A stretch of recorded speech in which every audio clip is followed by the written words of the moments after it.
Have you ever wondered how a brand goes from a small startup to selling millions and millions of units? Well, the secret, it often isn't just a great product. Sometimes it's something way more fundamental, the packaging. Today, we're going to dive into the story of a skincare brand that did exactly that, and we'll see how their packaging strategy was the real key that unlocked their massive growth. This quote right here, it really sets the stage perfectly. I mean, think about it. In the world of TikTok Shop and instant delivery, if you run out of bottles, you're out of stock, period. It's a direct hit to your sales, your brand's reputation, and, your precious ranking in the algorithm. So yeah, the stakes are incredibly high. So who is the hero of our story today? Well, we're looking at a super fast-growing, really ambitious beauty brand from Southeast Asia. They were trying to make their mark in a very, very crowded market, and this is their story, their scaling challenge. Okay, so this brand started up back in 2016 and pretty quickly became a top 3 player in its home market. They weren't selling luxury goods. Nope. They were winning with affordable, everyday essentials, like cleansers and sunscreens. Their target audience? Young women scrolling and shopping on platforms like Shopee, Lazada, and TikTok. And when you're selling across all those channels, your demand can just absolutely explode overnight from a single viral video. And this right here is the first really crucial point. The brand made a very strategic choice. They didn't need wild, complicated, super fancy bottle designs. What they needed were reliable, simple plastic jars and bottles that could be produced really fast and consistently. For them, efficiency wasn't some kind of compromise. It was their actual competitive advantage. So this focus on efficiency really set the stage for some explosive growth. The big question is, how did they go from that first order to literally millions of units? Well, it all came down to a partnership they built with a key packaging supplier. You can see the journey really took off over 4 key years. It all started back in 2018 with those foundational orders that built trust.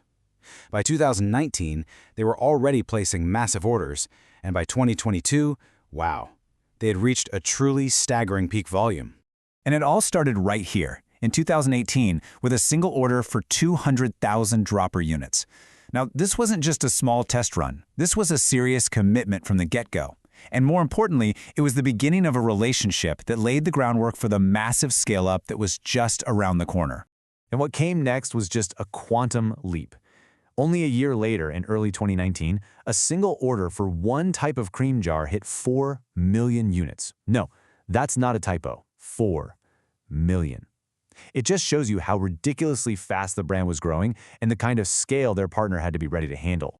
And this was the peak. In April of 2022, a single purchase order for over 6.3 million plastic bottles. That number just says it all, doesn't it? The brand was now a dominant force in the market, and it was all supported by a partnership that could deliver at an absolutely incredible scale. But growth like this is never a straight line, is it? It always comes with some serious growing pains, and these are the hidden challenges that can really threaten to bring the whole operation to a screeching halt. So the first major problem was something called plastic bottle deformation.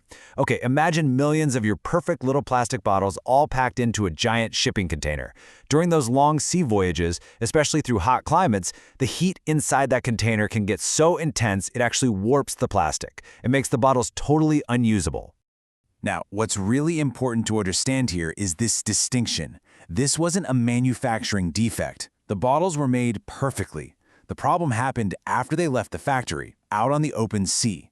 And this is a super crucial detail because it really determines who's on the hook for the problem. And as if that wasn't enough to deal with, their success brought on another enemy: counterfeiters. Fake versions of their most popular products started popping up on the exact same websites they were selling on. This wasn't just a threat to their revenue. It was a serious threat to the trust they had worked so hard to build with their customers. So you've got deformed bottles on one hand and counterfeit products on the other.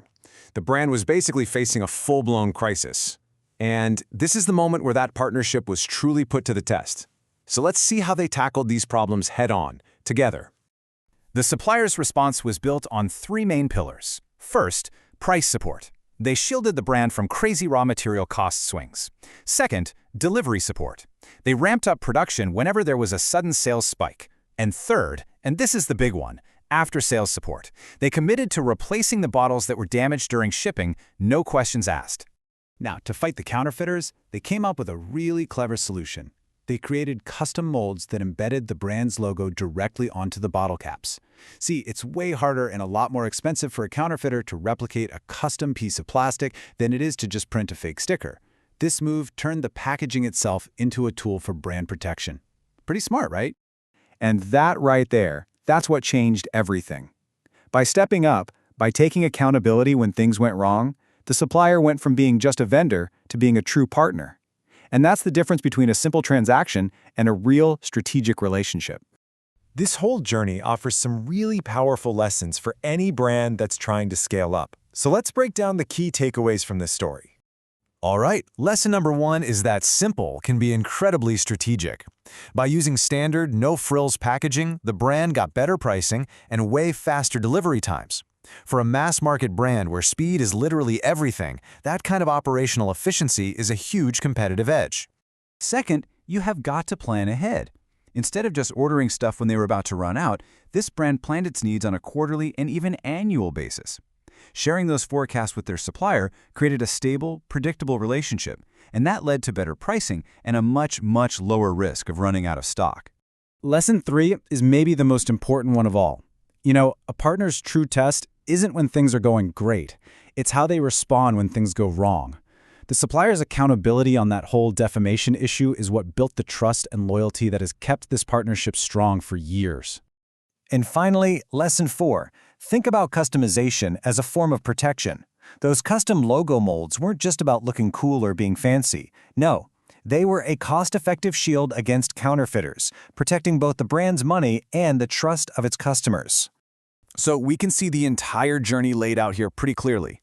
The early growth phase was all about using standard packaging to build a reliable supply chain. Peak scale was about mastering high-volume logistics and dealing with those unexpected problems. And maturity became about using strategic customization to protect the brand they had built. And that leaves us with one final question to think about. After hearing what this brand went through, it's really worth asking yourself, is your own supply chain a true partner that's helping you grow, or is it your biggest hidden risk, just waiting for a crisis to show its true colors?